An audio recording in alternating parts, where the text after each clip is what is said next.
Cuando llega uno de los momentos más difíciles, no alcanza con un algoritmo. Ahí sirve una mano, una mirada sincera, una palabra justa o un silencio necesario. Porque hay cosas que solo pueden hacerse con el corazón. Parque Perpetual, donde perduran los vínculos.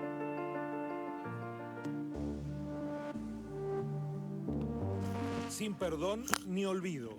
A 50 años del golpe del 76. Historias para hacer memoria.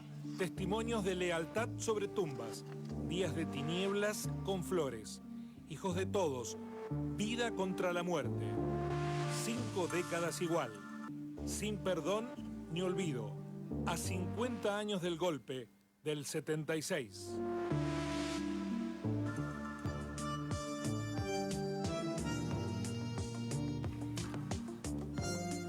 Seguimos con esta serie de entrevistas, reportajes ligados con la evocación de los 50 años del golpe militar.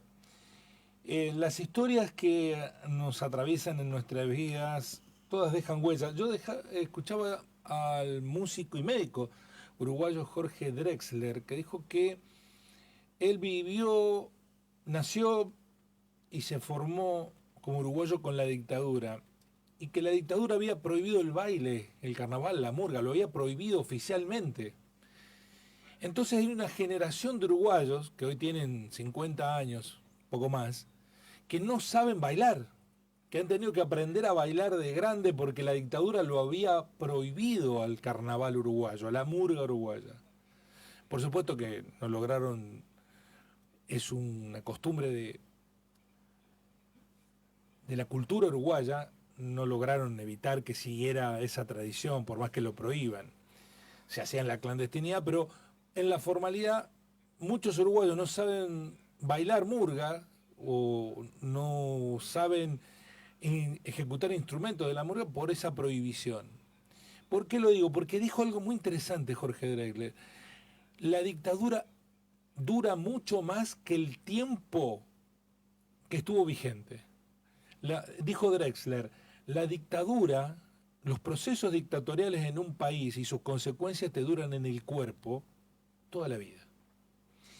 Y la historia que vamos a contar hoy es de la de Carlos Bettiol, un muy conocido militante del Partido Comunista en Río Cuarto. Yo lo he entrevistado varias veces, que siendo joven fue sometido a torturas durante su detención que le dejaron una huella en el tiempo y que después le pasaron factura y le quitaron la vida, pese a que no fue la dictadura directamente quien lo mató.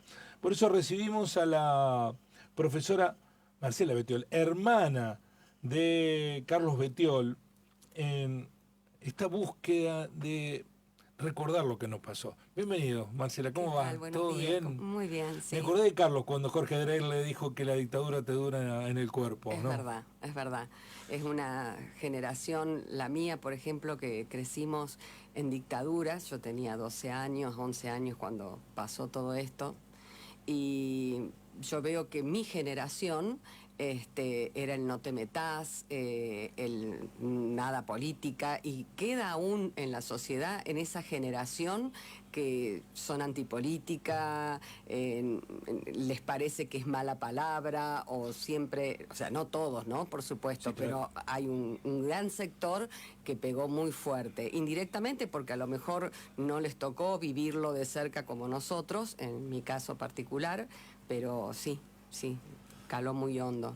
Y hoy todavía vivimos esas consecuencias. Bueno, para quienes ven la transmisión en nuestro streaming, tanto en el Facebook del programa como en el Instagram del programa, van a ver una cajita de madera muy prolijamente cuidada, llena de cartas, que las ha traído Marcela. ¿Cartas de quién?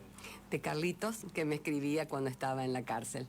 En aquellos años no existía el WhatsApp ni siquiera, o sea, el teléfono era cosa de los privilegiados. Yo vivía en La Borde, aclaro, crecimos allí en un pueblo al sureste acá de la provincia, sí. 150 kilómetros, y bueno, había 3 o 4 teléfonos en el pueblo y después la central, así que era imposible. Y la forma de comunicarte con él era únicamente, aparte ellos tampoco tenían acceso a teléfonos, ¿no?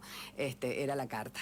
Así que le escribía cartas a mis padres y también me escribía cartas aparte a mí. Porque él además era un apasionado de la lectura, Sí, ¿no? sí, sí, era muy lector siempre. Yo lo conocí, además de su militancia política en el Partido Comunista, vendedor de libros. Sí, sí, sí, sí, sí, siempre amó los libros. Fue un fanático y en la cárcel leía muchísimo y siempre me mandaba poesías, cuentos cortos, siempre en sus cartas exponía reflexiones, pensamientos, es como que me iba ayudando en mi formación, en mi crecimiento, ¿no? Porque aproximadamente cuando él lo detienen yo estaba en los 12 años hasta los 16.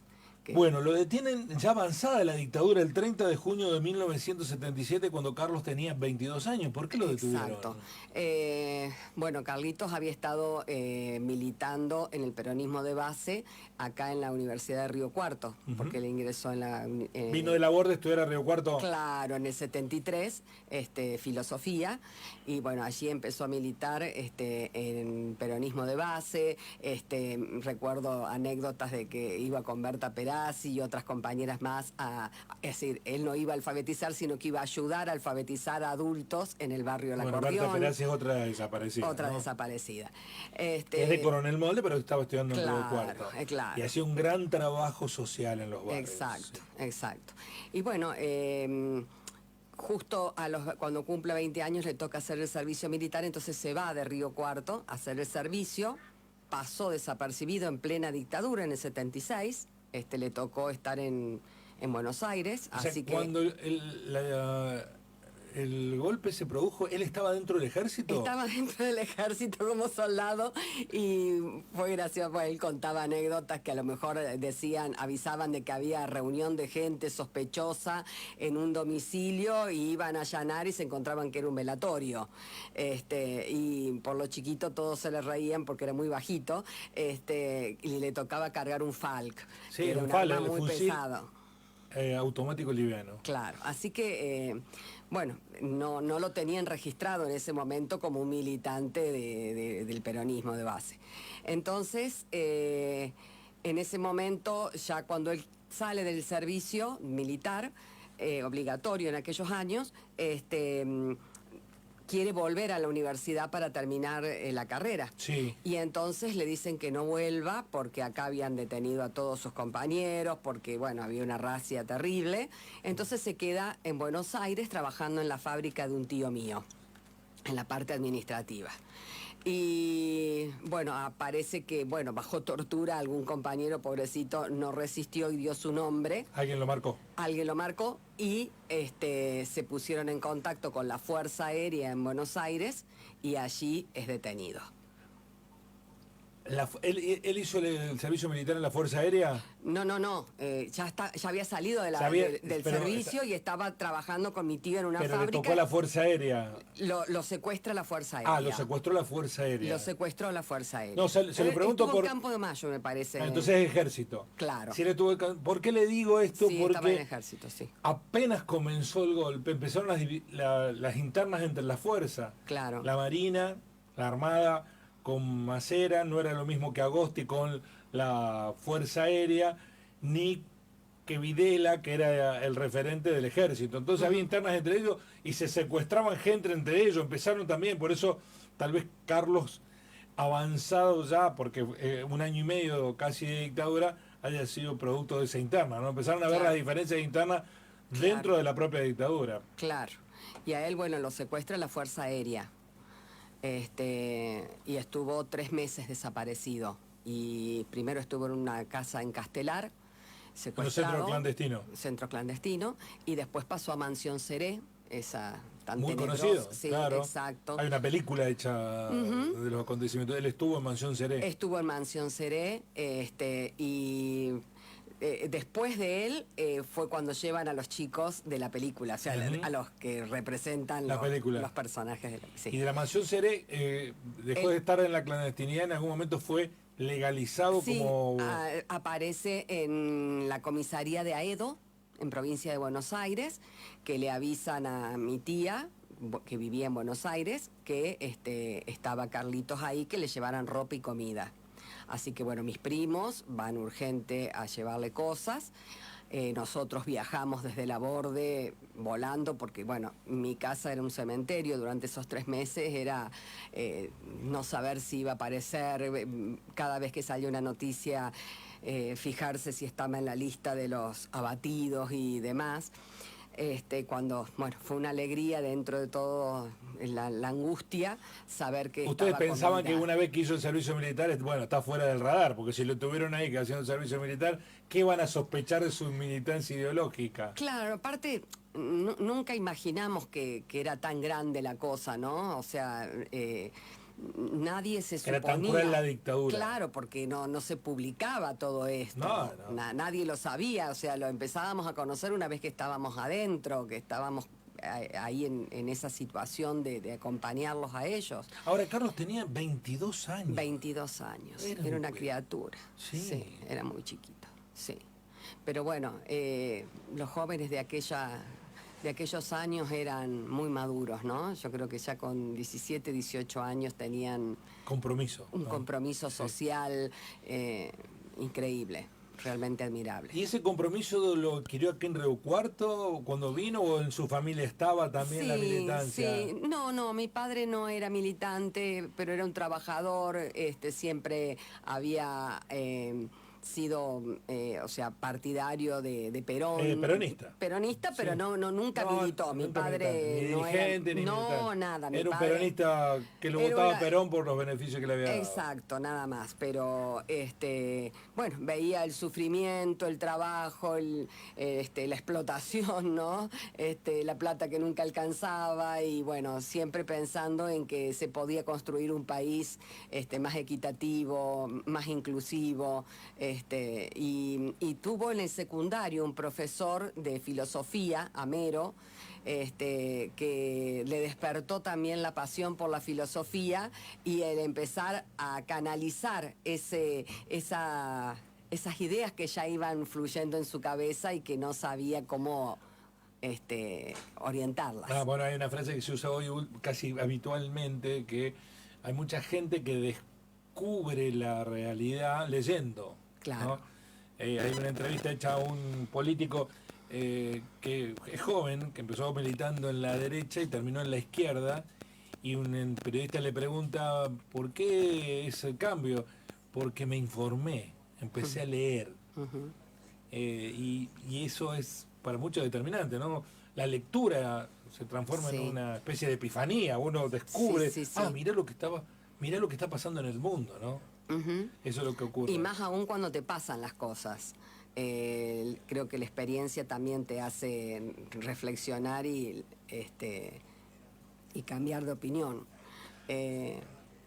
No sé, mi tía, por ejemplo, que era una persona, la que estaba en Buenos Aires, una radical, antiperonista, podríamos decirle burguesa, y cuando ella lo quería mucho a mi hermano, empezó a visitarlo a la cárcel porque pedimos un permiso especial, ya que nosotros vivíamos muy lejos y cada 2 meses recién podían viajar mis padres. ¿Ya estaba en dónde? Después lo pasan a La Plata. En La Plata. En la Edo estuvo solo 20 días, un mes. Después lo pasan a La Plata y en ese interín lo llevan un mes a Córdoba, en el Paul de un Falcon, a declarar, y lo vuelven a La Plata y de ahí lo pasan a la cárcel de Caseros, la supuesta cárcel modelo, Sí. que no tenían patio, que no tenían nada. No más de 3 meses podía estar una persona ahí, él estuvo 9 meses, salió amarillo, que parecía enfermo de hepatitis, y volvieron a pasarlo a La Plata, y estuvo 3 años y medio. Bueno, Ese fue en su ese recorrido. tiempo él se hizo del Partido Comunista, porque no era comunista, él era No. militante peronista de la organización del peronismo de base. Exacto. En la cárcel conoce a 2 abogados que estaban también detenidos, que eran del Partido Comunista, Pipo González, Gerchunov, y bueno, y otras personas más, y empiezan a charlar, y bueno, y se convence que el camino era el Partido Comunista y se... Ni siquiera el peronismo. No, entonces, se afilia de palabra porque ahí adentro, pero era como muy inocente, no sé, porque me acuerdo que en las visitas, que eran en locutorios, porque no podíamos tener contacto físico, hacia detrás de un vidrio, ¿no?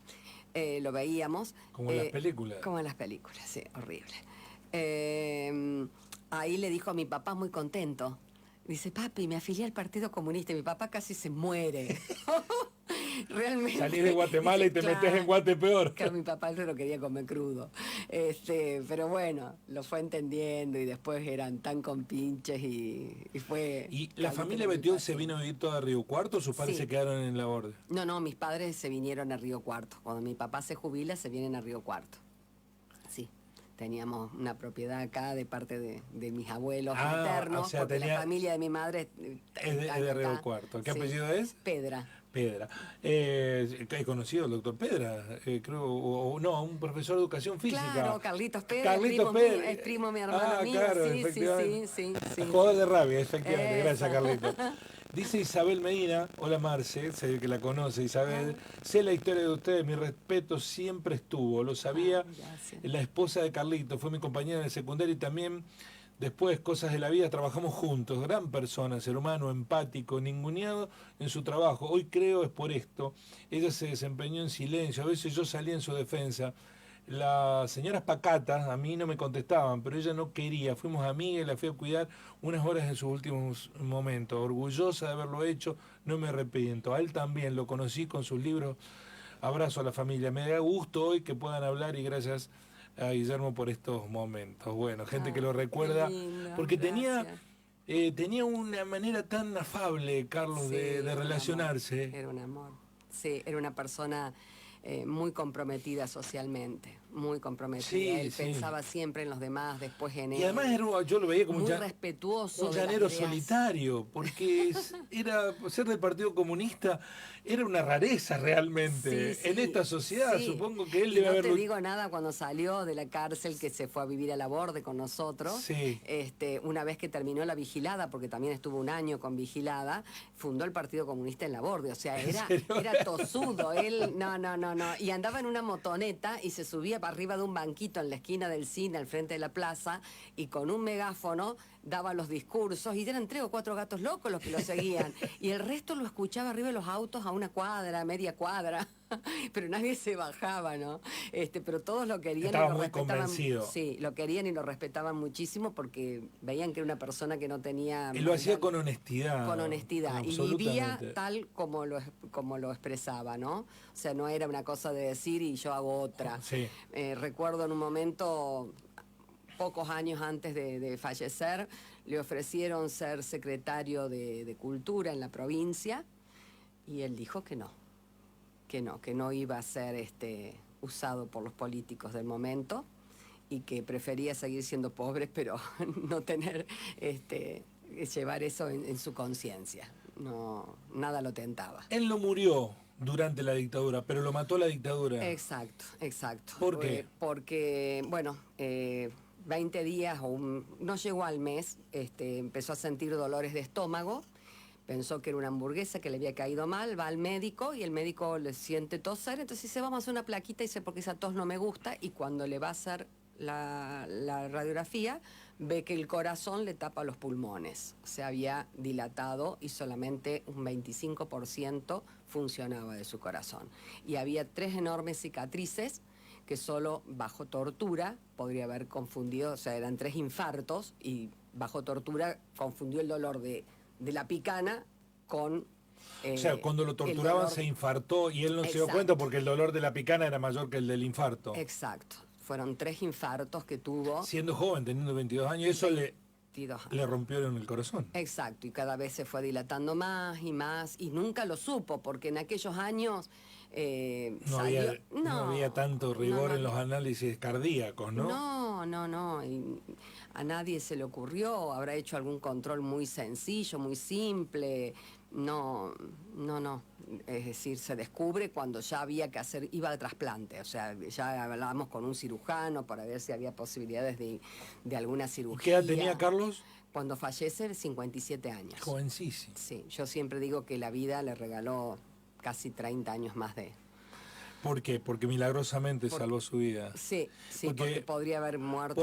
Porque su padecimiento en la cárcel fue terrible, por lo que ¿se los contaba a ustedes o le guardaba la información?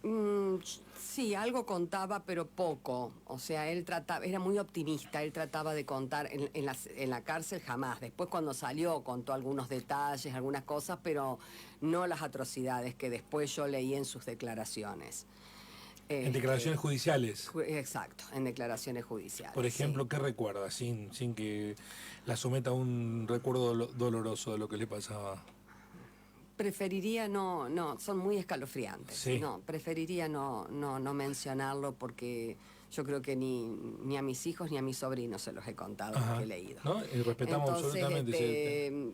Realmente... pero él tenía una fortaleza, una endereza y siempre, bueno, pidiendo justicia, pero nunca venganza, ¿no? Él nunca sintió odio por alguien, ¿no? Sí, bronca, por supuesto, pero... Lo recuerdo caminando en las marchas del 24, casi solitario, porque eran puñado de personas, no llegaban ni a 50. Sí, éramos muy poquitos. Muy poco, y lo recuerdo él caminando. Sí. Con una calma, con una tranquilidad, como si no hubiera pasado por el infierno que pasó. Sí, tal cual. Tenía un espíritu increíble, muy. ¿Y qué discutía? Porque sé que, por lo que dicen, Daniela dice la hermana y nuestra maestra Marcela es de las personas vivas que mantiene la memoria de los 30.000 desaparecidos. ¿Usted tiene esa militancia por convencimiento propio o por lo que le pasó a su hermano? Sí, por convencimiento propio, pero bueno, la experiencia es lo que también te va formando y te va haciendo, ¿no? Se vivió mucho el dolor en esos años de tener a tu hermano en la cárcel y fue muy duro. Entonces uno siempre piensa que nunca más vuelva a pasar algo así, que ningún joven tenga que volver a vivir lo que vivió la generación de mi hermano, de los 30.000 y tampoco los familiares, por todo lo que pasamos, y la sociedad en su conjunto, porque también la gente vivía con mucho temor.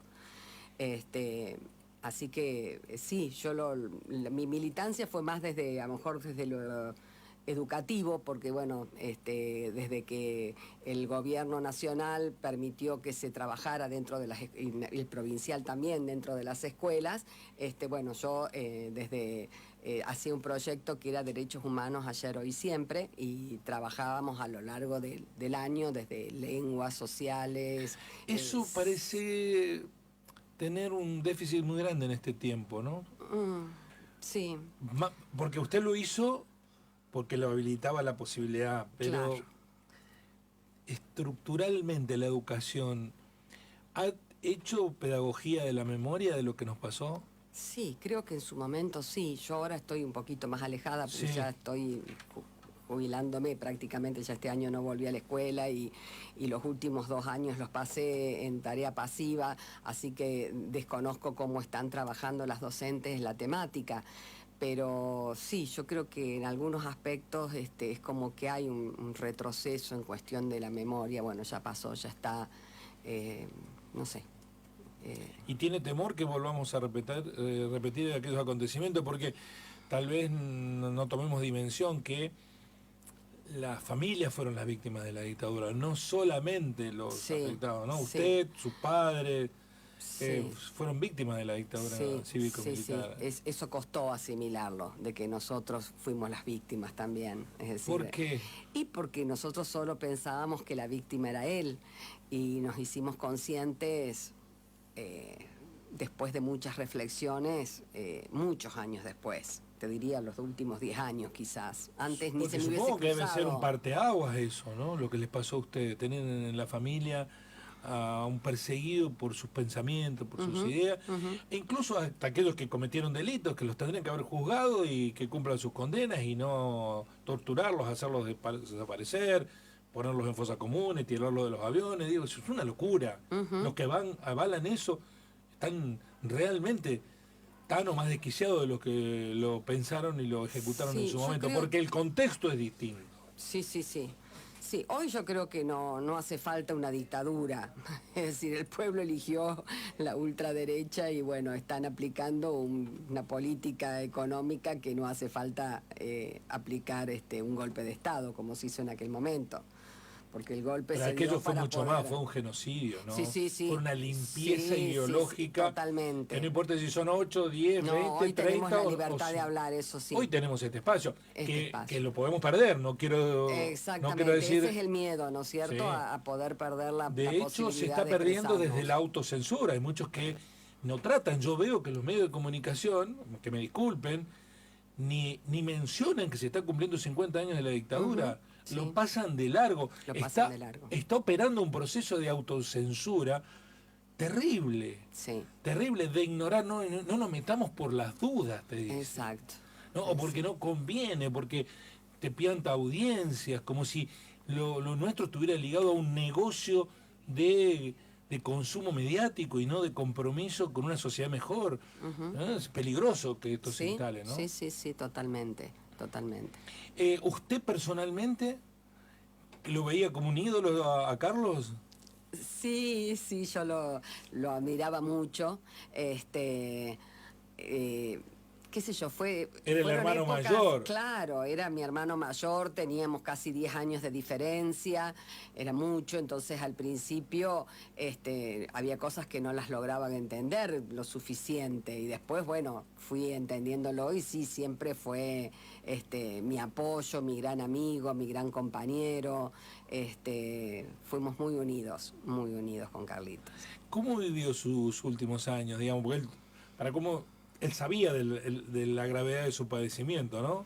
Los últimos 20 días, porque fue fulminante. Ajá. O sea, se dio cuenta cuando ya no había nada que hacer. Es decir, ahí empieza todos los estudios y todo, pero ya no hicieron tiempo a nada. Fue un infarto masivo, no sé si fueron alegrías, porque ese día tuvo la noticia de que había logrado vender unos libros de Elda Durán no me acuerdo si Santa Cruz o Chubut, en alguna provincia que le habían pedido, y después que lo habían llamado él estaba trabajando para Macmillan, con los libros de Estrada y no me acuerdo qué otro más eran de primaria, que difundía por toda la ciudad y la zona de Río Cuarto, y ese día lo habían llamado para decirle que lo esperaban el viernes para una reunión porque le proponían ser gerente de todo el sur de Córdoba.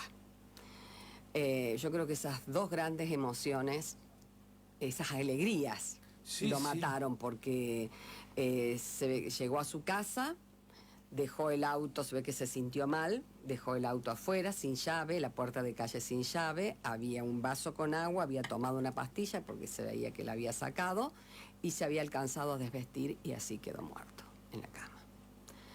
Lo encontramos al día siguiente, fue mi sobrina la que lo encontró porque veíamos que no contestaba las llamadas y bueno, murió solito.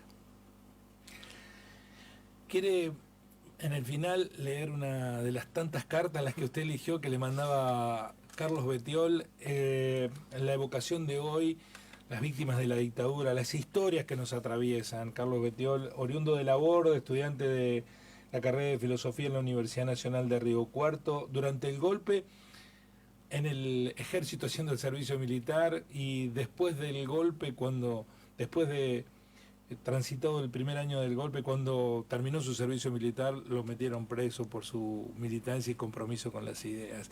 Marcela, su hermana, lo está evocando con nosotros y de las centenares de cartas que le envió en la cárcel, eligió esta para la despedida. Sí, es un fragmento porque eran larguísimas. Pero bueno, seleccioné una parte donde él reflexionaba conmigo sobre cosas que le parecían importantes, que nos parecía a los dos. Querida hermana Marcela, hola mi ñata hermosa, ¿cómo estás? ¿No sabés que hoy recibo carta de papá y fijándome en las cartas que escribo y me llegan, porque te conté que voy anotando, veo que hace ya 20 días que no charlo con vos? Mucho, ¿no? Así que quiero pedirte disculpas por esta demora y ponerme al día con los chismes y demás yerbas. La vez pasada le conté a mamá de un relato que creo te va a gustar. Se llama Estar solo. Estar solo puede significar muchas cosas distintas. Puede ser lindo cuando estás en un rincón favorito con un libro nuevo, o cuando salís a dar un paseo y te pones a pensar en algo que querés entender. Entonces no te sentís solo aunque ninguno te acompañe.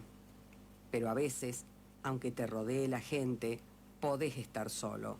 Cuando nadie sabe quién sos o nadie te presta atención, en ese momento podés sentir la soledad, como una habitación vacía dentro de vos, una habitación que está silenciosa y fría.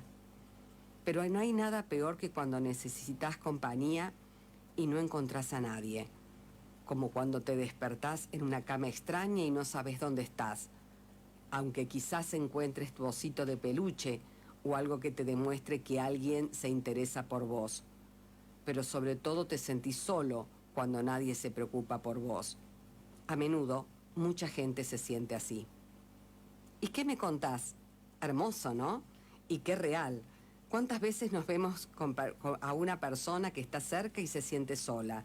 Y qué lindo es sentir el calor humano expresado por el cariño de un amigo en el corazón de cada uno. La carta sigue. Al final dice, bueno, Marcelita querida, por hoy paro la lapicera con vos, sigo charlando con la mente y el corazón. Pronto seguiremos con estas hojitas de papel contándonos cosas y sintiéndonos bien cerquita. Un beso grande, mi niata querida, un besote y muchos, muchos más. Y hasta pronto. Chau, Carlos.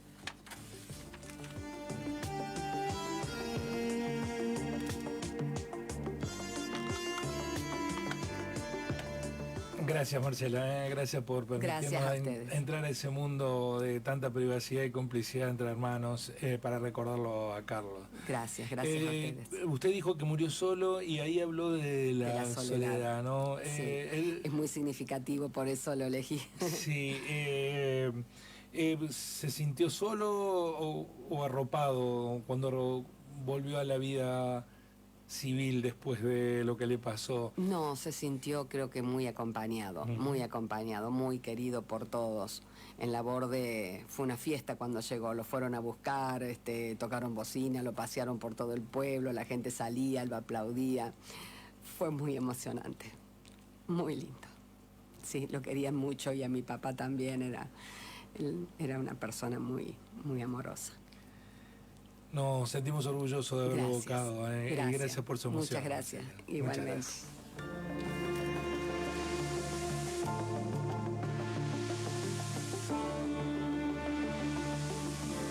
Presenta este espacio.